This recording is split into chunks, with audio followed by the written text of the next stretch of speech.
¿Quién te ha hecho eso en la cara? La voz grave y serena de Antonio Morales atravesó el bullicio matutino de la cafetería como un rayo. Lucía Ortega, con la bandeja temblando entre sus manos, se quedó inmóvil por un segundo que pareció eterno. Las palabras le golpearon más fuerte que el recuerdo reciente del puño de su tío. Nadie, respondió ella sin mirarlo. Nadie me ha hecho nada. Antonio no insistió, solo la observó con esos ojos azules que parecían ver más allá de lo evidente. En Salamanca, una ciudad que despertaba entre el frío de abril y el rumor de pasos sobre la piedra antigua, las historias más profundas solían esconderse tras silencios demasiado largos. Esa mañana en la Plaza Mayor, el cielo estaba despejado, pero Lucía sentía que una tormenta la seguía a donde fuera. Cada paso que daba en ese delantal blanco parecía un recordatorio de su realidad. Servir cafés con la cabeza baja, evitar preguntas, fingir que no pasaba nada. Eso era su día a día. Pero ese cliente nuevo, ese hombre con rostro serio y modales impecables, rompía con todo lo habitual. Antonio Morales no era un cliente común. Había llegado en un coche negro con vidrios oscuros, acompañado solo por un chofer silencioso. Pidió un café solo y observó con atención. No a la plaza, ni a los edificios, ni al menú. A Lucía, a sus gestos contenidos, a la forma en que evitaba el contacto visual, a ese leve temblor en sus dedos cuando colocó la taza sobre la mesa. Cuando ella se inclinó para retirarle el azucarero, él vio lo que los demás no quisieron notar. Un moretón que asomaba tímidamente bajo el maquillaje barato.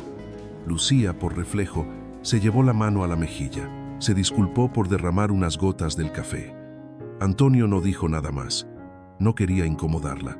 Pero cuando se levantó para marcharse, dejó algo junto a la cuenta. Una pequeña tarjeta con letras sencillas y rectas. Antonio Morales. Fundaciones Castilla. Si algún día necesitas ayuda real, llámame. Lucía la miró sin entender. ¿Por qué alguien como él, elegante, seguro, con pinta de pertenecer a otro mundo, se interesaría en ella? La tarjeta desapareció rápido en el bolsillo de su delantal, casi con culpa. Aquella noche en la casa donde vivía con sus tíos fue peor que de costumbre. Don Mateo estaba furioso. Había rechazado otra de sus citas, obligadas con un hombre que ella ni siquiera conocía. Doña Carmen, su tía, la llamó desagradecida mientras cruzaba los brazos y cerraba la puerta del comedor con fuerza. Lucía no respondió. Solo sintió cómo se le apretaba el estómago, no solo por el miedo, sino por algo más profundo.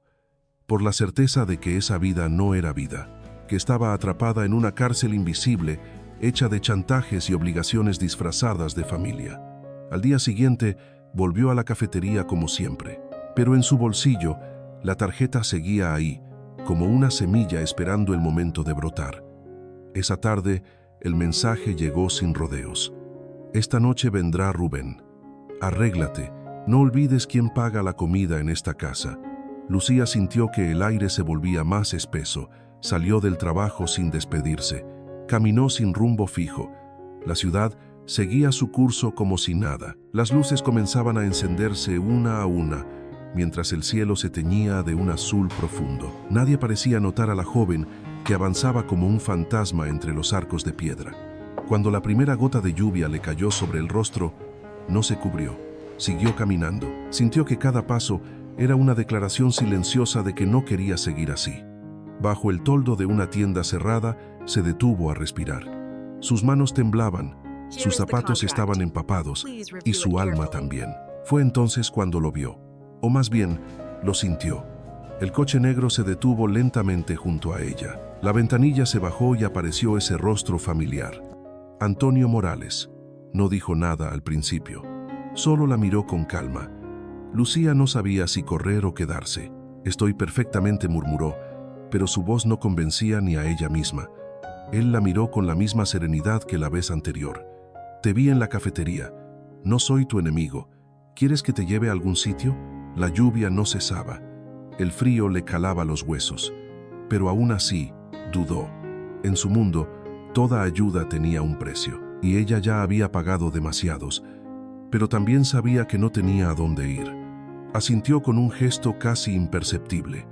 Él abrió la puerta trasera con respeto. Ella entró sin palabras. El interior del coche era cálido, silencioso. Un espacio extraño de paz en medio del caos. No hablaban. Solo se escuchaba el golpeteo de la lluvia y el murmullo lejano del motor. Cuando él la dejó cerca de una parada de autobús, le entregó otra tarjeta. «Esta tiene mi número personal», dijo. «Úsala cuando estés lista». Ella no respondió, solo bajó la vista. Pero esa noche, al llegar a casa, antes de que doña Carmen pudiera empezar a gritar, Lucía subió a su cuarto. Sacó ambas tarjetas del bolsillo y las colocó bajo su almohada. Por primera vez en años, pensó en una posibilidad distinta. No era una solución, no era un plan, pero era una grieta, una rendija por donde quizás podría entrar la luz. La tormenta apenas comenzaba y no era solo en el cielo. Lucía caminaba sin rumbo por las calles mojadas de Salamanca mientras la lluvia empapaba su ropa y su alma. No sentía frío, sentía rabia, impotencia, miedo. Había salido de casa sin pensar, sin plan. Solo quería alejarse, poner tierra de por medio entre ella y aquella vida de silencios forzados. Cada paso era una súplica muda para que algo cambiara. Cuando se detuvo bajo el alero de una librería cerrada, sus lágrimas se mezclaron con la lluvia. ¿Qué hacía? ¿A dónde iba? No tenía respuestas, solo la sensación de estar al borde de un abismo. Entonces, como en un susurro del destino, el coche negro volvió a aparecer. Se detuvo con suavidad junto a ella. La ventanilla trasera descendió lentamente. Antonio Morales la miraba desde el interior con esa calma imperturbable que parecía ajena a todo. Pero había algo más en su mirada. Una preocupación genuina, una paciencia infinita. «¿Necesitas que te lleve a algún sitio?», preguntó él con voz serena. «Estás empapada y esta lluvia no va a parar pronto». Lucía dio un paso atrás por reflejo. La desconfianza era su única defensa. «Estoy bien», dijo con firmeza. Pero sus brazos cruzados y su cuerpo tembloroso decían lo contrario. Antonio no se movió, solo la observó, sin presión. «Te vi esta tarde», continuó. «Sé lo que ese hombre pretendía. No tienes que contarme nada si no quieres, pero no quiero dejarte sola bajo esta lluvia, sin condiciones». Lucía dudó. Las calles estaban vacías. No había autobuses, ni taxis, ni refugio. Y por primera vez en mucho tiempo, sintió que alguien hablaba sin exigir nada a cambio. Subió al coche sin decir palabra. Joaquín, el chofer, arrancó en silencio. El interior era cálido. El cuero de los asientos, el aroma a café y madera, todo le resultaba extraño pero tranquilizador. Antonio le ofreció una manta ligera. Ella la aceptó sin mirar. Pasaron varios minutos en silencio hasta que él rompió la quietud. «Te llevaré a un sitio donde podamos hablar tranquilos. No te preocupes, es un restaurante cerrado a esta hora, pero el dueño es amigo mío». Lucía asintió, sin fuerzas para discutir. El coche se detuvo frente a una fachada discreta, elegante. Entraron por una puerta lateral. Una mesa junto a una chimenea esperaba. Antonio se quitó el abrigo y se lo colocó a ella con gesto firme. «Siéntate, por favor». Lucía obedeció, aún temblando. Antonio pidió 2 tazas de infusión caliente. El fuego crepitaba. Era un silencio distinto al de su casa, uno que no dolía. Entonces él habló. «No quiero que pienses que esto es una obligación. Solo quiero ayudarte. No porque me conmuevas, sino porque no puedo mirar a otro lado». Lucía lo miró por primera vez con atención. No parecía mentir. Su tono era pausado, sin dramatismo. Él continuó. «Hace años perdí a mi hermana. Nadie la ayudó. Todos miraron a otro lado. Desde entonces me juré no repetir ese error». Lucía bajó la mirada. Un nudo en la garganta amenazaba con traicionarla. Entonces, casi sin querer, lo dijo. «Estoy embarazada». El silencio se hizo espeso. Antonio la observó sin sorpresa, solo con más ternura. «¿Desde hace cuánto lo sabes?», preguntó con suavidad. «Hace una semana. Lo confirmé en el baño de la cafetería». Él no hizo preguntas. No pidió nombres, solo asintió. «Gracias por confiar en mí», dijo finalmente. «Con más razón debes aceptar mi ayuda. Un niño no merece crecer en un ambiente donde la madre vive con miedo». Lucía tragó saliva. Sus manos jugaban nerviosas con la servilleta. «¿Qué tipo de ayuda?», preguntó casi en susurro. «Un lugar donde vivir, un empleo digno y, sobre todo, tranquilidad». Lucía lo miró con ojos entrecerrados. «¿Por qué haría todo esto por mí?». Él se tomó un momento. Porque puedo. Y porque debes saber que mereces otra vida. Una mejor. No me debes nada, solo que consideres lo que te ofrezco. Ella se quedó en silencio. Nunca nadie le había hablado así, sin condiciones, sin exigir. Antonio se levantó, dejó sobre la mesa una llave y una tarjeta nueva. Dirección de mi casa, allí estarás segura. Si decides venir, será tu decisión. Cuando regresaron al coche, la lluvia seguía, pero Lucía ya no temblaba. Antonio la dejó en una calle cercana al centro. No quiso presionarla, solo le deseó buena noche. Ella se bajó, abrazando la manta, caminó hasta su casa. Al llegar, doña Carmen la esperaba con los brazos cruzados. «Has hecho esperar a Rubén, tendrás que compensarlo mañana». Lucía no respondió. Subió a su cuarto. Colocó la llave sobre la mesa y se sentó.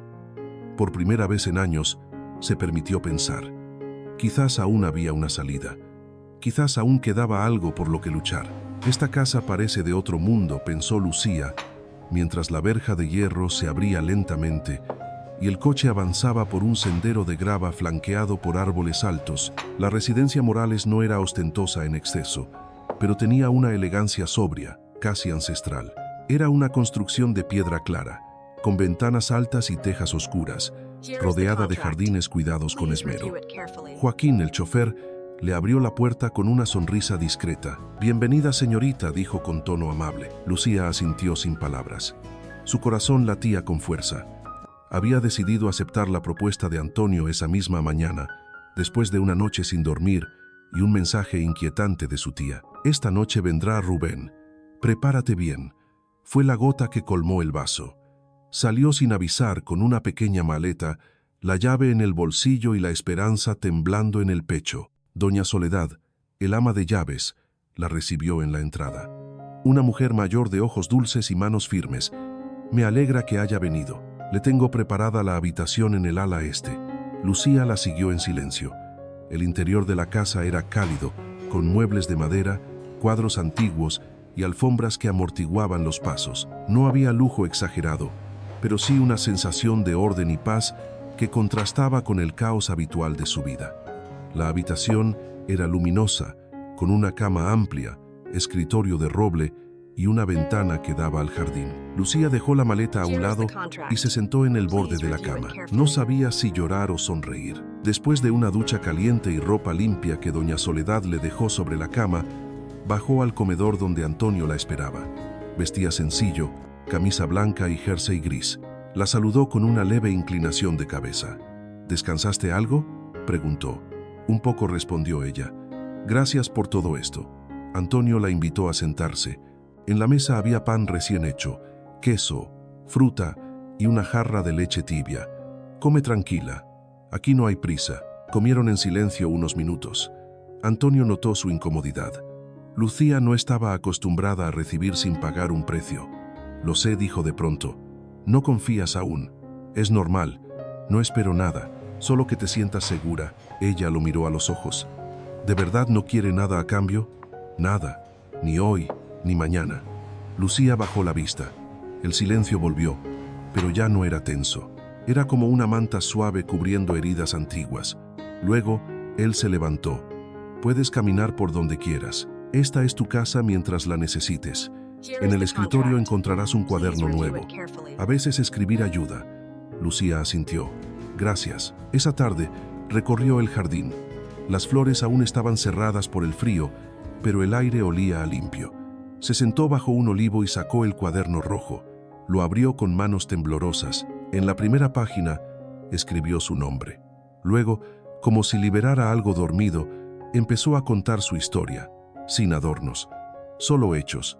Cómo sus padres murieron cuando tenía 15, cómo su tía y su tío la acogieron con promesas vacías, cómo poco a poco se convirtió en criada, luego en moneda de cambio, cómo Rubén, el amigo de don Mateo, la llevó a cenar una noche y terminó quitándole mucho más que la paz. Escribió hasta que cayó la noche. Cuando regresó a la casa, doña Soledad le entregó un sobre. «Lo trajo un mensajero», dijo con el ceño fruncido. Lucía lo abrió en su habitación. Era una carta breve, sin firma. «Sabemos dónde estás. No podrás esconderte mucho tiempo. El miedo volvió como una ola fría. Se sentó en la cama, abrazando el cuaderno. Un golpe suave en la puerta la sobresaltó. ¿Puedo pasar?, preguntó Antonio desde fuera. Sí, susurró ella. Él entró, con gesto sereno. Te noté pálida. ¿Todo bien? Lucía dudó. Luego le entregó la carta. Antonio la leyó con calma. Tranquila, dijo. Nadie te hará daño aquí. ¿Qué van a hacer?, preguntó ella. Lo necesario. Hablaré con mi abogado. Nadie puede amenazarte así. Lucía lo miró con ojos llenos de dudas y gratitud. Él le puso una mano en el hombro. Breve, firme. Descansa. Mañana veremos cómo enfrentar esto. Cuando él se fue, ella cerró la puerta con llave. Por primera vez en años, durmió sin pesadillas. Y aunque el miedo seguía ahí, una voz interna empezaba a despertar. Una voz que decía que tal vez, solo tal vez, no estaba sola del todo. No volverás a esa casa, Lucía. No esta noche, ni nunca más. La voz de Antonio sonó más firme que nunca. No había rabia ni gritos, solo una seguridad serena que envolvió el comedor como una manta cálida. Lucía lo miró sin saber qué decir. Tenía el sobre en la mano, otro más, esta vez con una nota clara. Si no vuelves hoy, iremos por el bebé. Las palabras le ardían en el pecho. Sentía el temblor en las manos y la náusea en el estómago. El desayuno estaba intacto en su plato. No tenía apetito, solo miedo. Pero no el miedo de antes. Era diferente, más profundo, más real. Antonio tomó asiento frente a ella y cruzó las manos sobre la mesa. Lucía escuchaba el tic-tac del reloj en la pared como si cada segundo fuera una cuenta regresiva. No podemos ignorarlo, dijo él. Esto ha pasado de ser una amenaza a un delito. Debemos actuar. Lucía negó con la cabeza. Ellos saben cosas, conocen gente. Si hago algo, me van a destruir. Antonio la miró con una mezcla de ternura y determinación. Escúchame bien. Nadie va a destruirte. No mientras estés bajo este techo. Ella se levantó y caminó por la sala como un animal encerrado. ¿Y si me sacan el niño? ¿Y si inventan algo y me llevan a la cárcel? Antonio se puso de pie también. Ven conmigo, dijo. Salieron al jardín. El aire fresco le despejó un poco la cabeza. Antonio se detuvo bajo el olivo donde ella solía sentarse. Mi abuela solía decir que las decisiones importantes se toman con los pies en la tierra. Por eso siempre salía al jardín antes de resolver algo serio. Lucía lo miró sin entender. ¿Y qué decisión hay que tomar ahora?, preguntó. Antonio respiró hondo. No es fácil lo que te voy a proponer. No lo hago por impulso. Lo he pensado. Tu situación legal es débil. Ellos tienen documentos. Si presentan una denuncia falsa, podrían complicarte la vida. Pero si estás casada conmigo, todo cambia. Lucía sintió que el mundo se detenía. ¿Casada?, repitió. Antonio asintió. Legalmente, un matrimonio civil. Sin condiciones, sin exigencias, pero con efectos. Nadie podrá obligarte a nada si tienes mi apellido. Nadie podrá quitarte a tu hijo.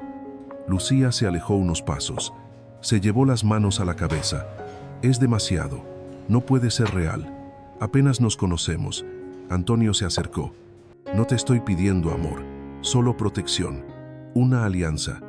Y si en algún momento quieres anularlo, lo haremos. Pero por ahora, es lo único que puedo ofrecerte para ponerte a salvo. Lucía se sentó en el banco de piedra. Las lágrimas comenzaron a salir sin permiso. Él se quedó a su lado en silencio. No intentó consolarla con palabras vacías. Solo esperó. Horas más tarde, en su habitación, Lucía preparó una pequeña maleta. No porque pensara irse, sino porque su mente necesitaba hacer algo. Doña Soledad entró con una taza de leche caliente. Se la dejó en la mesa sin decir nada. Solo le acarició el hombro antes de salir. Lucía miró la taza, la maleta y el cuaderno rojo. Lo abrió y escribió una frase. Estoy aterrada, pero más me aterra seguir viviendo con miedo. Cerró el cuaderno y bajó. Antonio estaba en el salón, leyendo junto al fuego. Levantó la vista al verla. Ella no dijo nada al principio. Caminó despacio hasta él. Me casaré contigo, dijo, pero con una condición. Él la miró esperando. Que nunca me pidas nada que no pueda dar. Antonio asintió. Prometido. Mañana por la mañana lo haremos. Será rápido, privado. Lucía respiró hondo. De acuerdo. Al amanecer todo estaba listo. Antonio había contactado a un juez amigo de la familia. La ceremonia fue en la biblioteca de la casa. Solo ellos, doña Soledad y Joaquín como testigos. Lucía llevaba un vestido azul claro que Soledad le prestó. Antonio una chaqueta gris sobria. El juez leyó las palabras con voz pausada. Cuando le preguntaron a Lucía si aceptaba, su voz apenas fue un susurro. Sí. Antonio respondió con claridad. Sí, la acepto. Después del acto, firmaron los papeles. El juez los felicitó con una sonrisa discreta y se retiró. Soledad trajo 2 copas de jugo de naranja. Antonio levantó la suya. Por tu libertad. Lucía levantó la suya también. Por tu respeto. Chocaron las copas con un sonido leve pero firme. Esa noche, Lucía se miró al espejo por primera vez con su nuevo apellido. Lucía Morales. El reflejo le devolvió una mujer distinta, más firme, más entera, aún con miedo, aún con cicatrices. Pero por primera vez, con la sensación de haber recuperado algo perdido hacía mucho, el derecho a decidir. ¿Estás preparada para lo que viene? Todo Salamanca estará mirando. Antonio ajustó con cuidado el abrigo de Lucía, mientras la ayudaba a bajar del coche. La noche era fría, y el cielo despejado dejaba ver miles de estrellas. Frente a ellos, el Club Empresarial de Salamanca brillaba con luces doradas, alfombra roja y una hilera de vehículos de lujo que iban y venían dejando nombres importantes del mundo empresarial y social. Lucía tragó saliva. Su vestido verde oscuro, de tela gruesa y cuello discreto, era elegante sin ser llamativo. Lo había elegido doña Soledad con la precisión de quien conoce las miradas ajenas. A pesar de todo, Lucía se sentía fuera de lugar. Al cruzar la puerta principal, el murmullo de las conversaciones y el sonido suave de un cuarteto de cuerdas envolvieron el ambiente. Lucía se aferró al brazo de Antonio con disimulo. Cada paso era observado, cada gesto registrado por ojos curiosos y bocas dispuestas a juzgar. Antonio saludaba con educación, pero sin detenerse demasiado. Sabía lo que decían, sabía que para muchos, su repentina boda con una desconocida era un escándalo. Lucía mantenía la cabeza alta, aunque por dentro le temblaban las piernas. Llegaron a una mesa junto a la ventana. Antonio la ayudó a sentarse. ¿Todo bien?, susurró. Ella asintió. Solo estoy nerviosa. Él sonrió con calidez. Estás haciendo lo correcto. No tienes que demostrarle nada a nadie. En ese momento, una voz aguda rompió la armonía. Vaya, vaya. Así que esta es la famosa señora Morales. Lucía giró el rostro. Frente a ella, vestida con un traje rojo de diseñador, estaba Isabel Ventura, alta, segura, con sonrisa falsa y mirada afilada. Lucía intentó ponerse de pie, pero Antonio la detuvo con una leve presión en su brazo. Isabel inclinó levemente la cabeza. Encantada de conocerte. He oído tanto sobre ti. Lucía forzó una sonrisa. Lo dudo mucho. No soy alguien de quien se hable. Isabel soltó una risa seca. Oh, créeme, querida, cuando una mujer se casa con un empresario influyente sin previo aviso, se convierte en tema de conversación. Lucía respondió sin titubear. A veces lo que sorprende no es lo que uno hace, sino lo que otros no se atreven a hacer. Antonio sonrió apenas. Isabel apretó los labios. Bueno, espero que disfruten la velada, aunque estoy segura de que te sentirás un poco fuera de contexto. Lucía no respondió. Cuando Isabel se alejó, el corazón le latía con fuerza. Antonio le tomó la mano bajo la mesa. Estoy orgulloso de ti, dijo en voz baja. Ella respiró hondo. No quiero que la gente piense que te casaste conmigo por lástima. Nadie que te conozca pensaría eso. Y a los que no te conocen, no les debes nada. Durante la cena, varios empresarios se acercaron a saludar. Algunos con cortesía genuina, otros con condescendencia apenas disimulada. Lucía respondió con dignidad. No intentó agradar, solo fue ella misma. Más tarde, en el baño, escuchó voces conocidas. Isabel hablaba con una amiga mientras se arreglaba el maquillaje. No puedo creer que Antonio se haya metido con una cualquiera. Y embarazada, ¿qué clase de mujer se mete con un hombre así, sabiendo que no es el padre? Lucía salió del cubículo con paso firme. Ambas mujeres se quedaron en silencio. No tengo nada que esconder, dijo Lucía. Antonio sabe que el niño no es suyo. y aún así me eligió. Eso es más de lo que muchas pueden decir. Isabel la miró con desprecio. ¿Crees que eso te da derecho a estar aquí?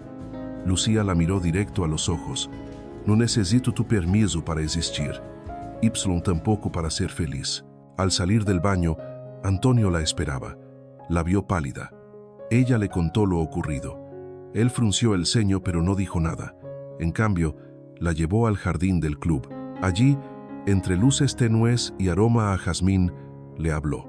La gente siempre juzgará, pero tú has sobrevivido cosas que ellos no soportarían ni en sueños. Nunca te avergüences de tu historia. Lucía lo miró con lágrimas contenidas. Me cuesta creer que todo esto sea real. Lo es, y apenas comienza. Al volver a casa esa noche, se miró en el espejo. No vio a una chica asustada. Vio a una mujer que había enfrentado miradas, palabras y heridas invisibles, y había salido de pie. Por primera vez, entendió que su dignidad no dependía del juicio de otros, sino de su valor para sostenerse firme cuando todo parecía derrumbarse. La verdad no se grita, se demuestra. Esa frase rondaba en la cabeza de Lucía mientras contemplaba el cuaderno rojo entre sus manos. El sol de la mañana iluminaba el jardín de la casa del Alba y el aroma a tomillo y lavanda le daba un aire de calma serena al entorno.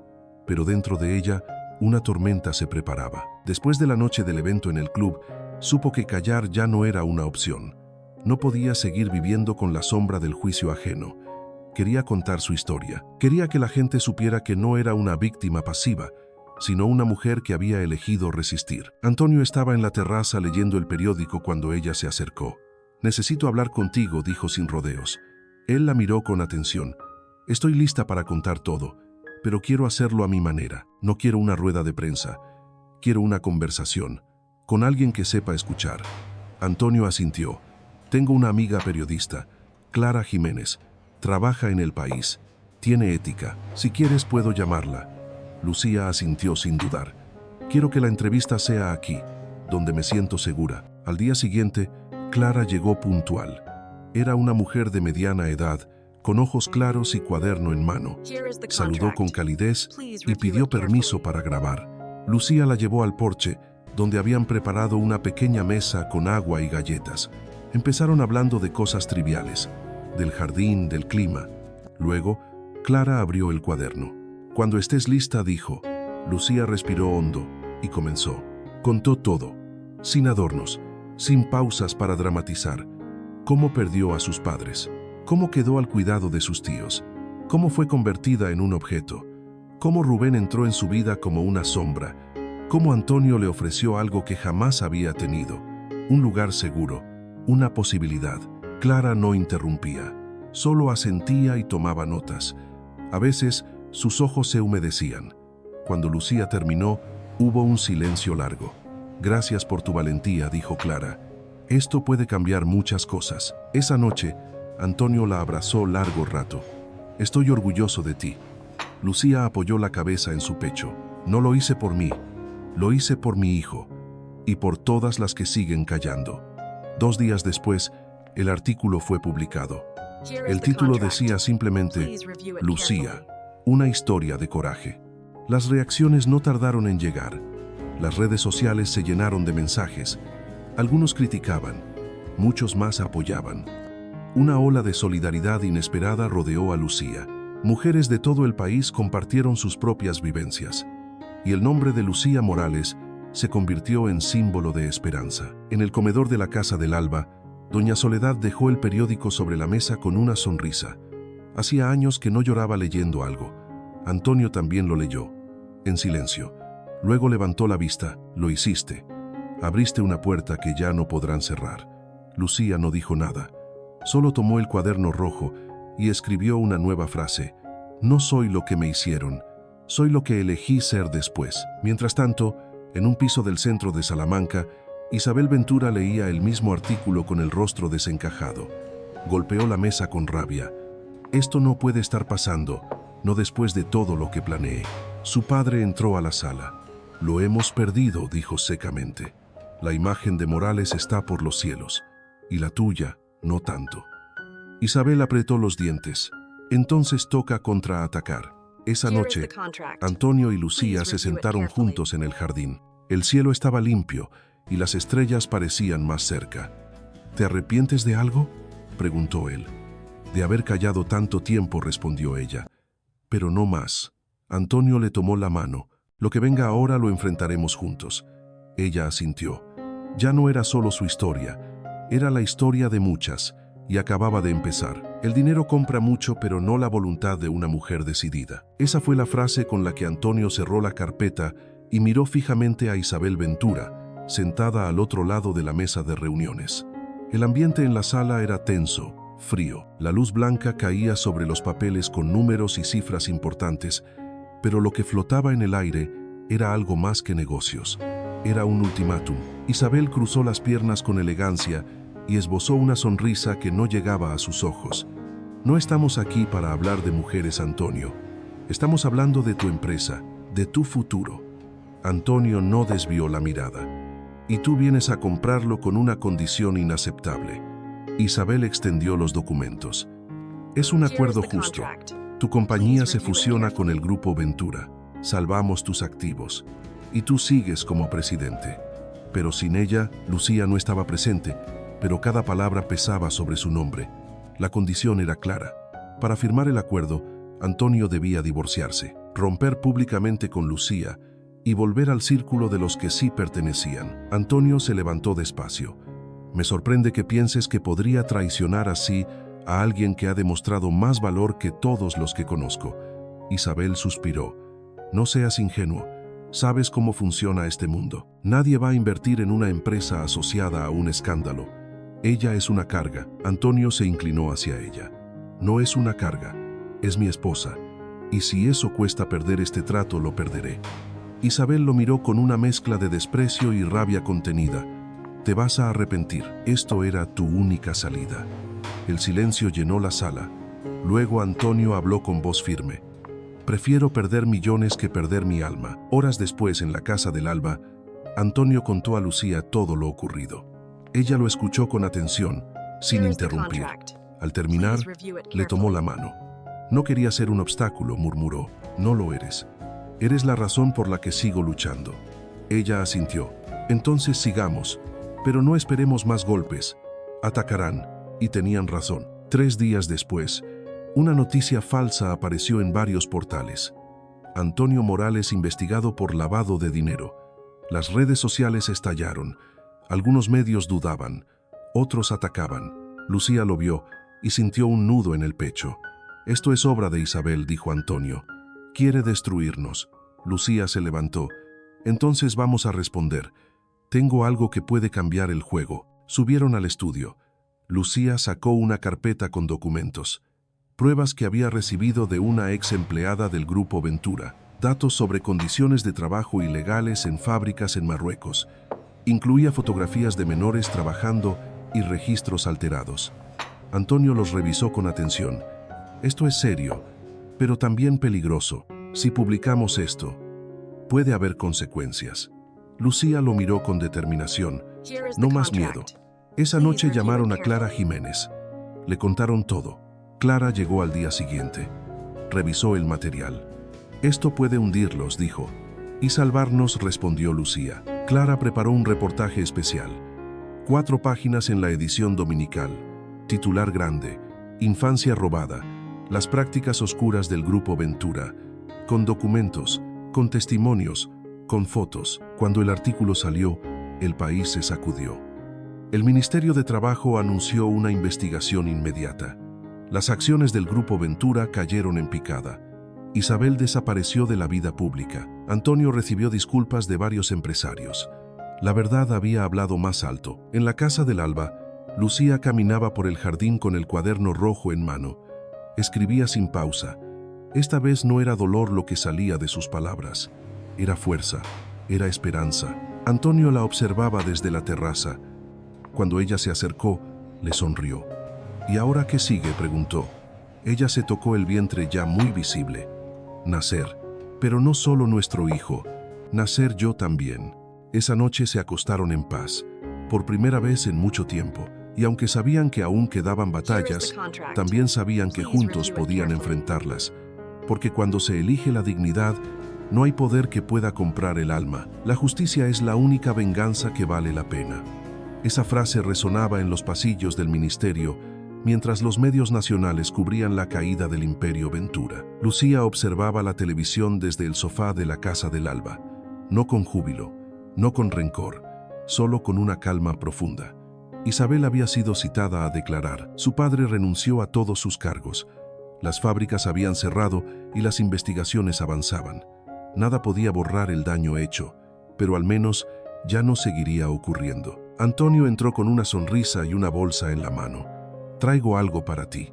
Lucía lo miró con curiosidad. Él sacó un pequeño peluche, un león de felpa con una bufanda roja.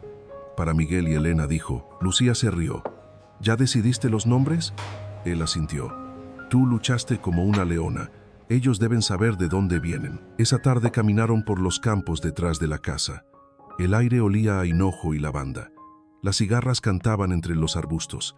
Antonio tomó la mano de Lucía. «¿Estás lista para ser madre?» Ella sonrió. «Nunca se está lista del todo. Pero ya no tengo miedo». Llegaron al claro donde crecían almendros jóvenes. Allí habían construido un pequeño refugio de madera. Dentro había libros, cojines y un mural pintado por niños del pueblo. «Bienvenida a la primera sede del Centro de Protección Familiar Lucía Morales», dijo Antonio con orgullo.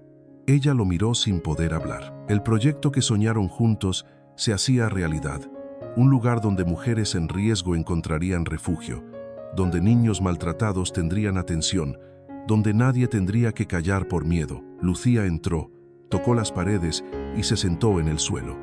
Por un instante, cerró los ojos. Volvió a ver a la joven asustada que servía cafés con la cabeza gacha. Volvió a sentir el frío de las noches sin esperanza. Y luego abrió los ojos. Esa joven aún vivía en ella, pero ahora caminaban juntas. Esa noche, Lucía comenzó a tener contracciones. Fue todo rápido y sin complicaciones. Al amanecer, Miguel y Elena lloraban con fuerza en los brazos de su madre.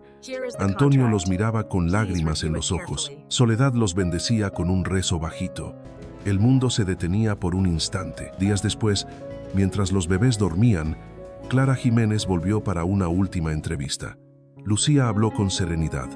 «La historia está completa», dijo, «pero no termina aquí. Esto es apenas el comienzo de muchas otras». Al caer la tarde, Antonio llevó a Lucía al mismo lugar donde se conocieron, la Plaza Mayor. Ahora vacía, silenciosa.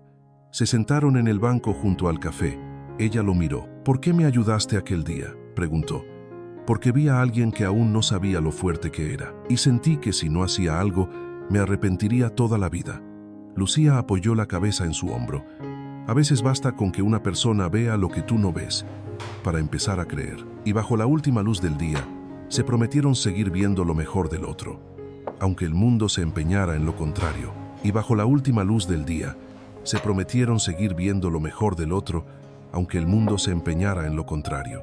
Porque la vida no siempre es justa, pero cuando se tiene el coraje de decir la verdad, de defender lo correcto y de confiar en la bondad incluso en medio de la oscuridad, no solo se transforma el propio destino, sino que también se enciende una luz para quienes aún buscan una salida.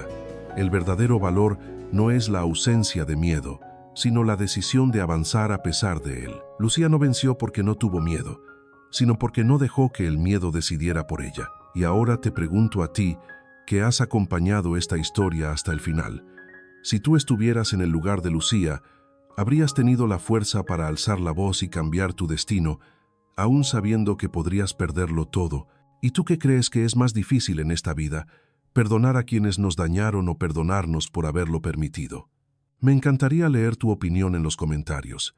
Si esta historia tocó algo en tu corazón, compártela con alguien que lo necesite, porque quizás, hoy más que nunca, alguien está esperando escuchar que sí se puede salir del dolor y renacer con dignidad.